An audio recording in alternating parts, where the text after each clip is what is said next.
Hey there, world. It's Minding Your Marriage Monday, and we want to welcome you back to another Raw Talk with me and my husband, Mr. Gilbert, and myself, Miss LSG.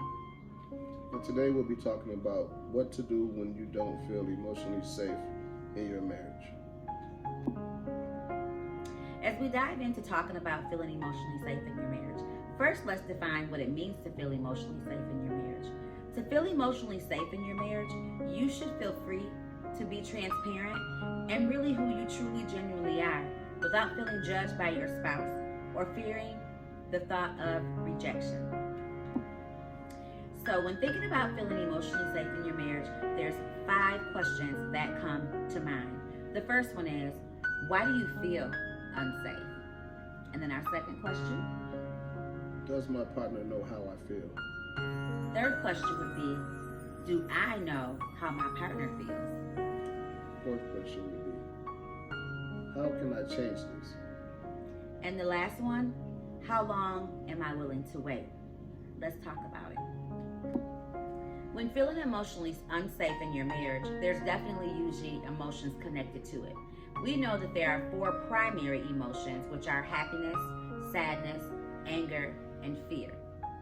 We might be feeling some of those all together, or you might be feeling something totally different. However, it is very, very important for you to be able to identify and define how you are feeling for yourself so that you can communicate that information to your spouse. What do you think? Yes, I think that that's very important. So then you and your spouse can kind of dialogue on the way that you're feeling and work together to change that for them. Absolutely. Because most of the time, we think that we're mind readers and we assume that the other person may know how we're feeling. So remember, it's really important for you to always, always, always think about how you feel so that you can communicate that to your partner. Does my partner know how I feel and why? I think that you will, not think, but you should always prepare a time for you and your spouse to have a conversation so you can be able to bring to the table on how you feel. And that should be at a mutual time which you both kind of agree on, because one person might not feel that way at that time and one person might do. So you kind of want to work together and make sure that this is a good time to talk about how you feel.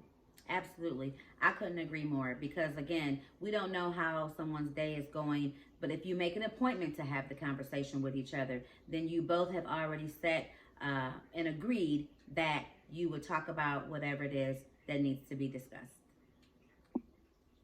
As stated, it's not only important for you to communicate how you feel, but it's very important that you get information on how your partner feels, because together we are one.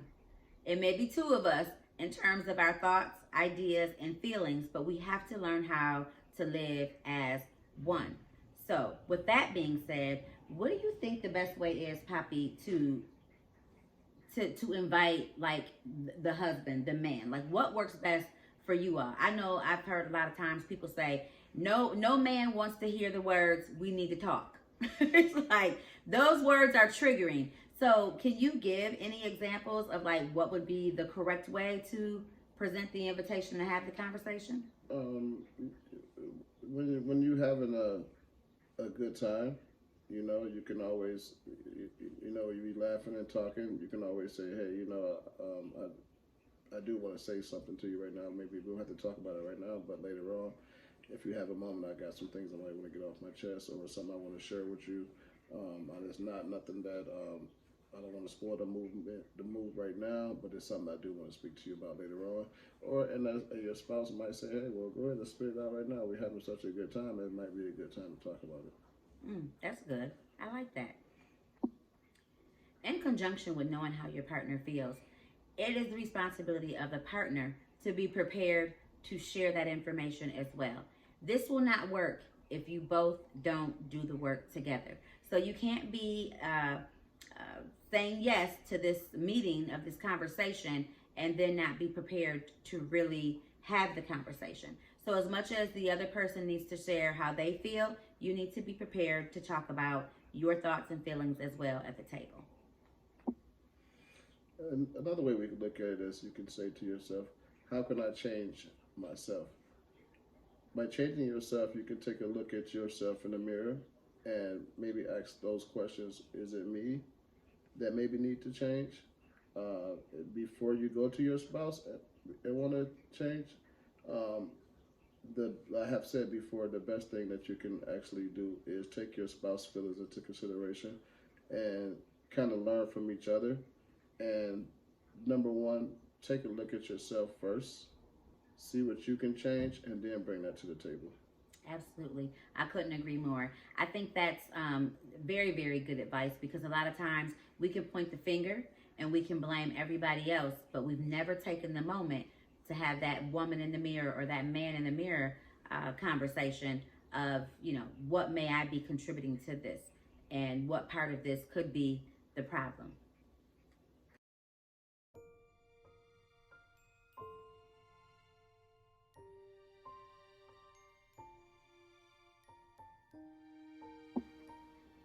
After having the conversation, there's always that one last question. How long is this going to take? Well, how long are you willing to wait? What you think? I want to look at it like having a long time to wait, because marriage is not about once we're married, all you got to change and be someone who you're not. But you shouldn't let a lot of time go by if there's an issue and there's a dialogue or something needs to be spoken on. It needs to happen right away. And if your spouse is not ready to talk now, that goes back to preparing a time and a place so that you guys can get these things open and be able to move forward. Absolutely. I don't think that you can really put a time frame on everything, because some things might take some time. When we think about not feeling safe in your unity, a lot of that could be stemming from childhood trauma issues that we may be dealing with. It may not have anything at all to do with issues within the unity, but sometimes we bring stuff to the table that we don't realize we're bringing to the table. So, there may cause for some other interventions to take place, such as therapy, couples counseling, time for prayer, whatever that might look like.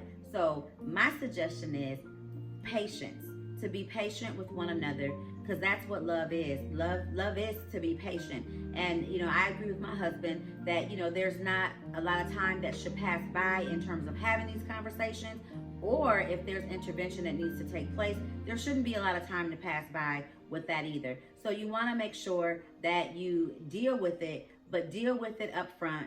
Get it taken care of from the root. And what I mean by that is so that it doesn't come back, right? Because if we don't take care of it and cut the head off, it's going to come back. It'll repeat itself. And also put God first and put some prayer in there, and let God speak to you guys together and pray together before you even start the conversation, or, just put God first. Absolutely. That's really good, because God will prepare the time for the conversation to take place. Believe it or not, he'll even give you the right demeanor, attitude, the right tone to have during the conversation, so nothing's triggering. Because let's just be honest, some of what needs to be discussed aren't the easiest conversations to have. So with that being said, we hope that this video helps you to learn how to feel safe in your marriage. And if you do feel safe in your marriage, we hope that it helps you to be continuously accountable and just thinking about it as you go forward, because hey, this is a lifelong journey that we are all on here, as we have committed to our spouses to live as one in holy matrimony. So we know that there are things that will come up later down the road. So this is a great way also just to do a checkup, just to see where you are with your marriage. And if all is well, then keep pushing forward. But remember what got you there and what it's going to take to get where you're trying to go. Any last words for you? That'll be it. So thank you for tuning in to another Minding My Marriage moment on Monday. We appreciate you. Look us up on Instagram, Facebook. Find us under the Raw Talk. Definitely send some emails our way, feedback in the comment section. However you feel deemed to share your thoughts and feelings, we definitely want to hear from you. So until then, we're out.